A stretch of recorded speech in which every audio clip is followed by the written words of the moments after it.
Hello guys, ngayon pag-uusapan natin kung paano kumita sa apps ng Mio. Ngayon 2024, rinilis po siya noong February 1. Pwede nyo siyang i-download sa Play Store.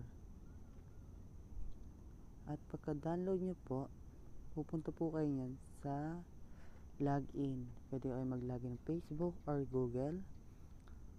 At mapupunta kayo dun sa home yan, dito sa panel nyo. Diyan po kayo mapupunta. Then, pindutin nyo po yung sa taas yung 3 lines. Then, exit. Pag exit nyo po, punta po kayo sa may profile. Sa gilid po sa baba ng plus. Yan po yung pipindutin nyo. Then, pag pindot nyo po, scroll lang po kayo pataas. At makikita nyo dito yung